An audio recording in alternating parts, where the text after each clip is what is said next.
So my suggestion is to gather all of your potential elements and play with the placement before securing them on your pages. You may want to first decorate your pages with a beautiful print that appeals to you. Maybe fabric such as a piece of lace or a scarf. Many people add yantras to their altar to give the altar an added boost. A yantra is a powerful geometric pattern with designs that were created thousands of years ago and encoded with sacred vibrations. Included within the designs are vibrations of the 5 elements. Yantras transmit powerful frequencies and hold cosmic energy that enhance our lives on every level of existence. There are many different designs of yantras, some of which are included in the workbook. So feel free to cut and paste or Google your own.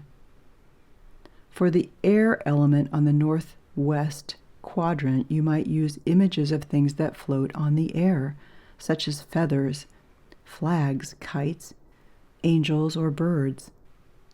Or things that are energized by air, such as fans, chimes, bells, flutes, or any object that carries sound waves. When you are considering what to include, think about the purpose of the air element in your altar pages. The air element distributes seeds of blessings and good wishes. Our hopes and dreams move through the air, through energy in the air, to the field of infinite possibilities to be fulfilled.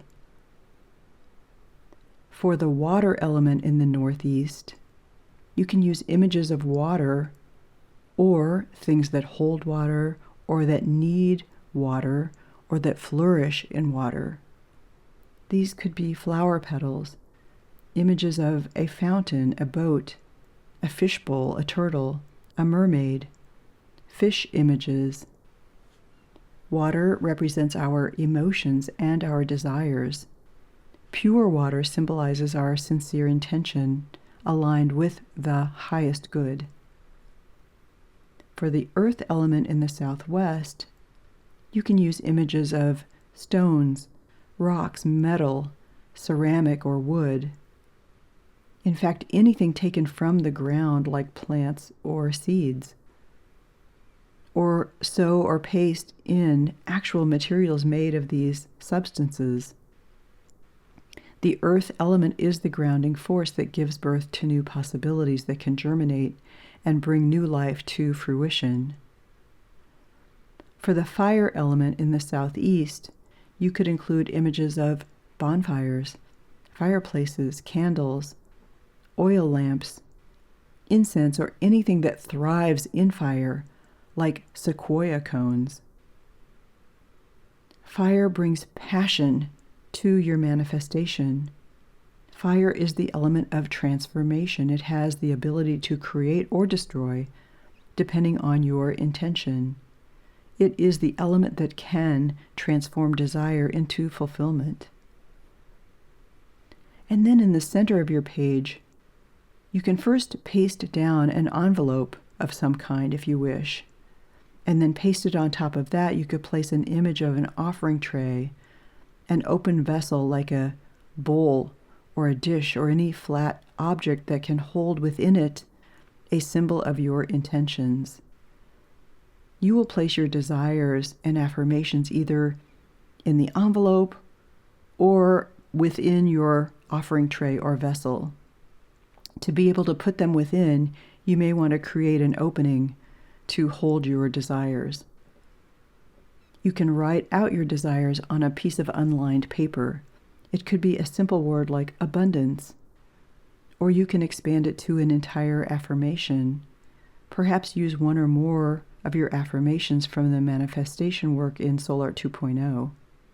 Of course, instead of using words, you could use images and then place that desired image in the envelope or secreted in the back of your offering tray. This image or picture represents a result or a desire that you want to manifest. For example, if you wanted a new home, you find a picture of your dream house and you place it in this position. You could also make a little collage from your desires page that you created in Soul Art 2.0 and secret it within your offering tray. You could create a collage of photos representing people or things you love, and each time you go to your altar page, you can look at the page and send up a prayer of love or joy or your deepest desire. Be sure to include in your altar pages images of items that are sacred and personal to you. These might be mementos, remembrances, things that touch your heart.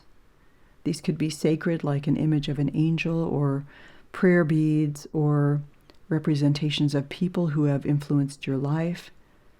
They could be pictures of deities, gods, saints, angels, goddesses, archetypes that are meaningful for you. Some people create a small altar solely for their archetypes as a place to pay homage and also to ground and center the essence of that archetype so that it remains part of your own identity. If the principal qualities of your archetypes can be expressed in words or phrases like compassion or healing or creativity, you can also write them on a piece of paper so that you have something to remind you of those attributes or qualities. Grace Quantock says, "What we place on our altar is altered." She also reminds us, this is anti-perfectionism work. Don't let it stress you out. It doesn't need to be close to perfect. This is your altar that you can alter at any time. Just go for it without worrying about what it looks like. In her article, she inspires us.